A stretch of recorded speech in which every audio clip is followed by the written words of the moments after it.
pamamagigang ito. Sila pong mag-asawa ay ikinasal noong taong 1985. At simula noon hanggang ngayon ay nagpapatuloy na naglilingkod sa Panginoon, teamwork, at patuloy na ginagamit ng Diyos sa larangan ng international. Pinabiyayaan po sila ng Panginoon ng iglesia sa Germany and all the rest. Jesus for all peoples. At siya din ho ang isa sa original na founder ng European Networking Conference. It's my honor to present to you our dear beloved man of God, Reverend Tony Ibarra.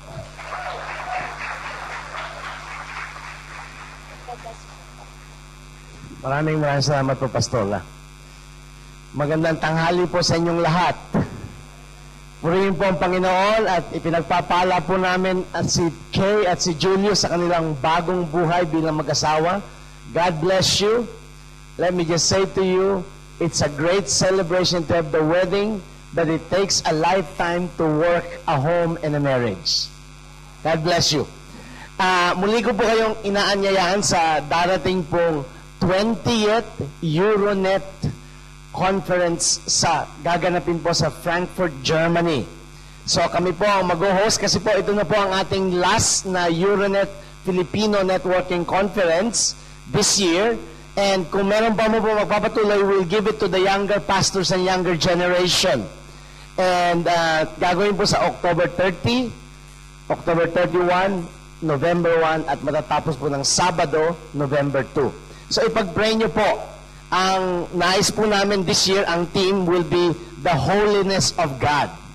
At siguro po magiging isang extra kung lolobin ng Diyos, iimbitahin po natin His Honorable and the Fighting Pride of Sarangani Bay, Manny Pacquiao, to give his testimony and share the Word of God. At manalangin po kayong kasama namin that the Lord will bring it all together. Malaki po yung ating venue, yung aming church ang gagamitin. It can seat more than 500 people. So, baka kung darating si Pacquiao, baka we have to get a bigger auditorium. And so you pray for us, okay? And then kayo pong lahat, you pray about attending.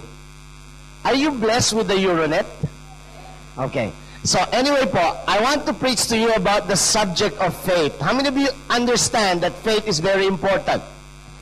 Sabi po sa Bible, Hebrews 11 verse 1, now faith is the substance of things hoped for, the evidence of things not seen. For by it, the elders obtain a good testimony. Sabi po sa verse 6, but without faith, kung wala daw pananampalataya, it is impossible to please God. For he who comes to God must believe that He is, and that He is a rewarder of those who diligently seek Him. Makikinig po kasi po nalalakasan ako sa sound system ninyo. Saan ba yung nag-operate? Hinaan nyo nga ng konti.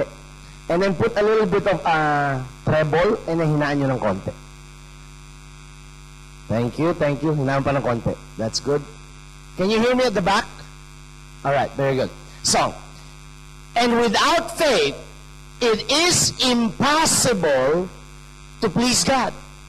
Kung gusto po daw nating kalugdan ng Diyos, katuwaan ng Diyos, at ang Diyos ay mangiti sa buhay natin, kailangan po ang ating buhay ay ipinamumuhay natin nang tayo ay nananalig, nananampalataya, at nagtitiwala sa ating Diyos. So, ang kahulugan po ng faith, it's actually the simple act of trusting God. So this is the definition of faith.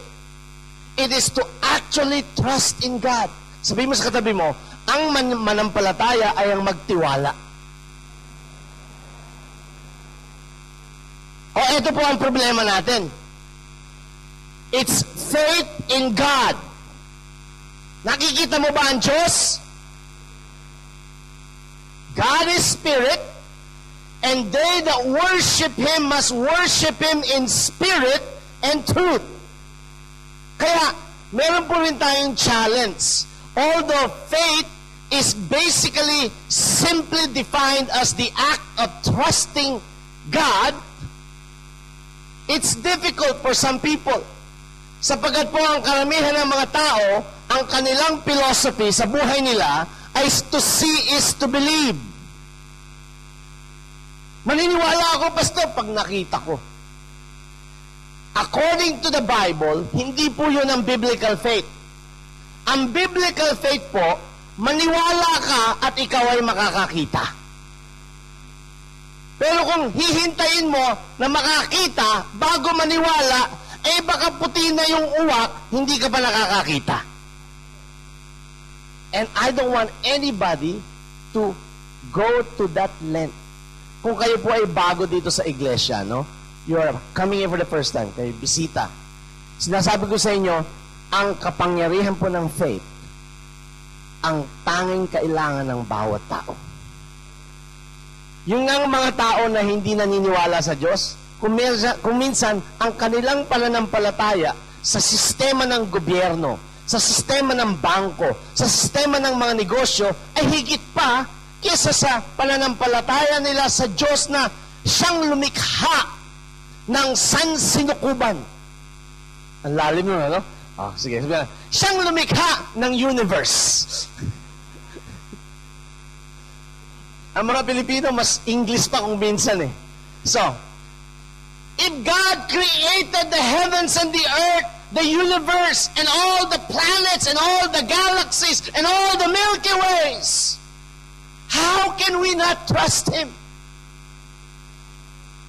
Ang battle po natin bawat isa sa atin is really a battle of faith. According to the Bible, when Paul was about to die, ang kanya pong valedictory address, sabi niya ganyan, my life is being poured out as a drink offering.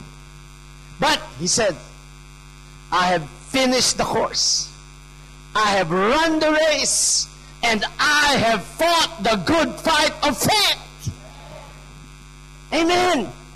So, ito po ang sabi.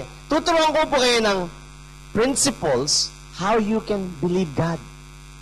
Pagkat if you become all men and women of faith, we will take over Milan. Don't just say amen. I'm serious now. Hey, look at this building that you have now. This was just once a dream. To God be the glory, that's right. But God needs people. God needs you. Not to give glory to you, but to tell you that you are in partnership with God. And the only way you can be in partnership with God is you hold your hand and hold on to the promises of God. So, simple definition of faith, the act of trusting God. The how of faith, you need to hear the word of God to have faith. Not just listen to a good sermon, but a word that will explode and ignite and set your heart on fire. So that you'll have a passion to do, even though you don't see anything. But if your heart's attitude is an attitude of faith, it doesn't matter how everything looks on the outside, everything will be all right. That's what happens. Amen. Oh, I pray you'll be challenged. And I pray that you will open your heart. Sabi ko nga kanina, umaga nag-preach with Sister Sarah about the Holy Spirit. You know the Holy Spirit? He's always here. But He's only given to the thirsty and the hungry. Jesus said, let him who come to me, who thirsts, come and drink. And out of your belly shall flow rivers of living water. Pero yung pong condition, thirsty and hungry. Ang condition po, if you're going to do great things for God, you have to be a man or a woman of faith. You must learn how to trust in God. Okay, now go to Romans chapter 10. Romans chapter 10, beginning in verse 8. Kuha niyo po.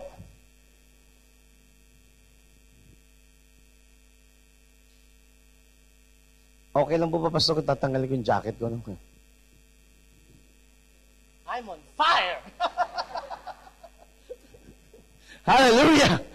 Sabi mo rito, but what does it say?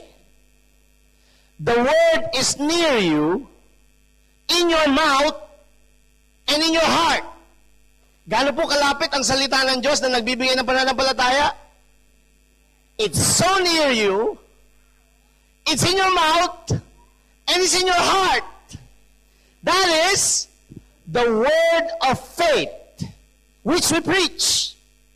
That if you confess, meaning declare, meaning agree with your mouth, the Lord Jesus, and believe in your heart that God raised him from the dead, you may be saved. You may be. No, it does not say maybe or perhaps. It says you will be certainly saved. Hallelujah! For with the heart, one believes unto righteousness, and with the mouth, confession is made unto salvation.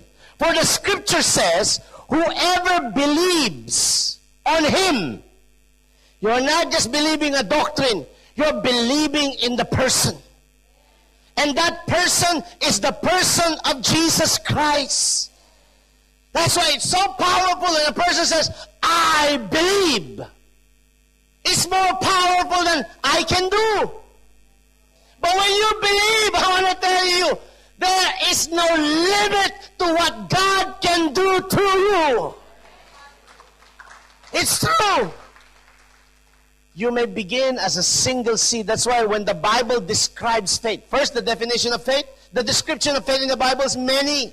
It says, little faith, great faith, no faith, or mustard seed faith. Just little faith. And Jesus, the only thing na nakapagmamangha sa puso ng ating Panginoon, ano? Either yung kanilang kawalan ng pananampalataya o yung kanilang pananampalataya. Remember, the woman whose daughter was cruelly demon-possessed. Sabi ni Jesus sa kanya, hindi ibibigay ang tinapay para sa mga hindi anak. Hindi ako pinadala ng Panginoon para sa mga aso, sabi ng Panginoon. Pero para lang sa mga anak niya. Very offensive, no? Sige mo, parang tinawag ng Panginoon yung babae na aso. When you think about it. Pero yung babae, hindi natitinag ng kanyang kalagayan. Sabi niya, opo, Panginoon, totoo po yun. Yung mga anak lang po dapat kumain sa pagkainan. Pero po yung mga nauhulog na mga mumo, yung po kinakain namin. Sabi ni Jesus, aba, di pa ako nakakita ng ganitong pananampalataya sa Israel. Umuwi ka na anak, yung anak mo magaling na. Wow! Great faith! Great faith! If you want God to be amazed with you, you believe Him. Kaya nga po si Abraham, tinawag ng Diyos na friend of God. Bakit po? Naniniwala, walang nakikita. Grabe. Sabi ng Panginoon sa kanya, Abraham, umalis ka na. Ayoko na dyan ka na tumira. Lumipat ka ng ibang bahay, ng ibang lugar. Ayoko nang manatili ka sa Ur. Gusto ko, lumipat ka doon sa lupa na ipakikita ko sa'yo. So, sabi niya sa asawa niya, Sarah, alis na tayo. Saan tayo punta? Doon sa ipakikita ng Diyos. Saan yun? Doon. Pilipino siguro si Abraham, no? Doon. Malapit lang, doon. But that's faith. And then,